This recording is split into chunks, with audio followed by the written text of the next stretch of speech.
Alright y'all, welcome back to the channel and to some more buckshot testing. And today we're out here on what is almost 100-degree morning already. It's like 11 o'clock. But we've got a shell and choke combo that one of you guys requested that we try out. So we're going to test it and see what happens, because I think there's a good possibility that we see a pretty nice pattern from it. But for the shells we've got today, I brought out some more of the Winchester Super X buckshot loads. These ones are a 12 gauge, 2 3/4 inch, 16 pellet load of 1 buck, moving about 1250 feet per second. We've tried these a number of times now through several different setups and choke combos, and usually there's some decent performers, but I don't know that we've ever gotten anything that I would call kind of top of the list impressive from them. They've always been just more than good enough. So we'll see what they can do through today's choke combo. But as for today's setup, I brought out the Remington 870 special purpose. It's got a 24-inch Carlson's barrel on it, and for the choke, we've got the Trulock Boar Blaster in here. It's a 700 constriction, so 0.700, kind of right in between a mod and a full, so kind of improved modified choke constriction range here. But this choke has shown us a number of very nice results, but I don't know if we've ever run a 1 buck pellet through it yet, so we'll see what it can give us. But as for today's test, everything is set up the same as usual. I've got the big sheet of paper at 40 yards, the chronograph so we can get our velocity, and the templates so we can lay up over our results when we go check those out. So let's get you guys a view of that target and see what the Super X 16 pellet 1 buck loads can give us through this Boar Blaster today. I'm thinking should look pretty decent, but let's take our shot and see what we get.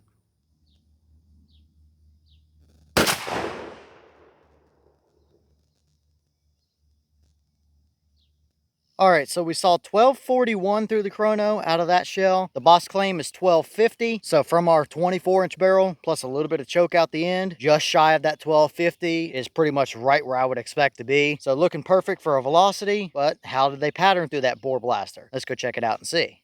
All right, so now we're down here at our 40-yard paper, and we actually did get a pretty nice looking little pattern here. The white dot was the point of aim, the paper's 36 inches wide, and we have all 16 pellets on the paper, so we can see the entire pattern, and we've got a pretty nice little clump of them right there around our white dot. However, there is a big eyesore of a void right in that white dot. We've got pellets below it, above it, a little to the left and a little to the right, but there is a void right smack dab in the middle. That's about the size of a baseball. It's not completely detrimental or big enough to ruin our pattern, but it is definitely a little bit of an eyesore. But for the most part, we've got a pretty nice and condensed pattern. But we still do have 2 flyers. There's one over here off the top left, and there's one way over here off the right edge. I did measure both including the flyers and not including the flyers. So including the flyers, the 2 farthest points across are 30 3/4. However, we had a 16 1/4 inch spread for this main clump right in the middle here, excluding that pellet all the way in the top left. So 16 1/4 inches for the majority area of our pattern is pretty nice and solid. That's not much to complain about there. I just wish there was a pellet that filled in that void, and that's kind of a little bit of luck of the draw sometimes. If we took another shot or two, guarantee you that void wouldn't be there. But overall, I'd say that combo performed pretty well just looking at the blank sheet of paper. But let's throw a few templates up and get a little better reference as to how it performed.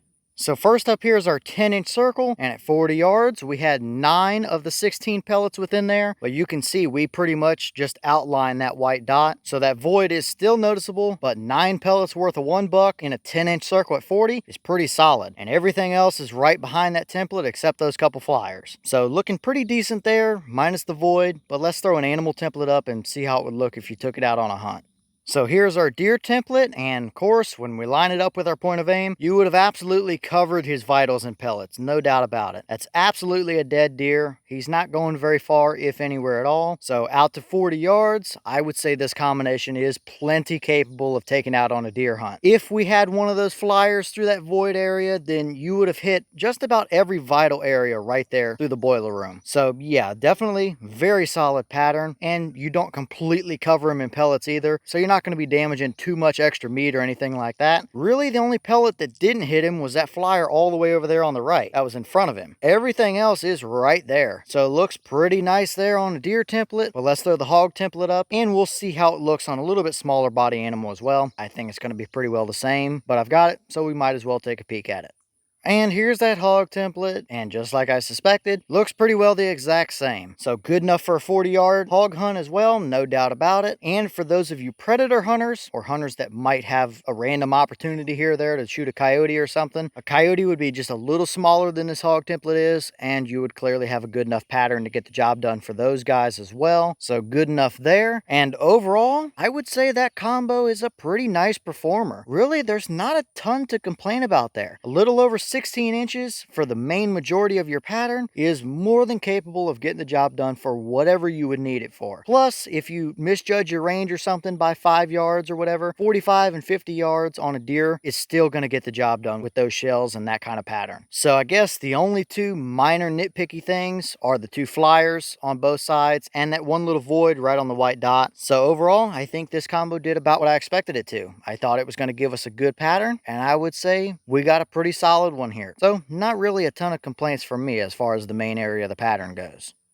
And here's the wad from that shell. Not all Super X buckshot loads have a wad, but these particular one buck ones do. And they are a little bit of an interesting design. They kind of have these ribs on the inside of the pedals, and they tend to break off pedals like this. This one completely flew off. This one's about halfway off, and the others, you can see them here in person. They're stretching pretty good on the ends. I've heard of some wads having pedals that are kind of supposed to fold away or potentially detach. I don't know if this is one of them or not, but this has been a very common occurrence. However, it seems like it's still good enough to control our pellets pretty decently. So overall, nothing out of the ordinary here, or nothing I'm too concerned with, especially considering our pattern. Alright y'all, well, what do you think about that performance right there? I think at this point we've pretty well covered it. It's just a solid pattern. It's got a couple little nitpicky things about it, but really there's not a whole lot to argue with there. That one void would go away if we took another shot, and I'm sure you would probably still have a flyer or two on occasion, but that's kind of the case with a lot of buckshot loads in general. However, these seem to perform pretty well through that Boar Blaster. I kind of thought they would coming into it, but I don't know if we've ever tested a 1-buck shell through the Boar Blaster yet, so it seems like a pretty good choke for a decent variety of different buckshot sizes so far anyway. That's a pattern that would get the job done for whatever you would ever need it to, so really you can't argue too much about it. But leave all your thoughts down below. Is that about what you expected to see? Were you a little surprised one way or the other? Have you tested any of these Super X 1-buck loads or a Boar Blaster choke, and if so, what kind of results have you seen? Is that a pattern or a combo you would hunt with? And what other shells or choke combos do you want to see us run with either a Super X 1-buck load or that Boar Blaster choke? Let me know all that down below. But with that being said, I've got some more testing to get done for you guys, so I'm going to get back to it. As always, we have the channel Instagram as well as the mailbox where you can send stuff if you'd like. All the information will be in the description if you're interested in it, but I'm going to get back to it, so I'll see y'all in the next one.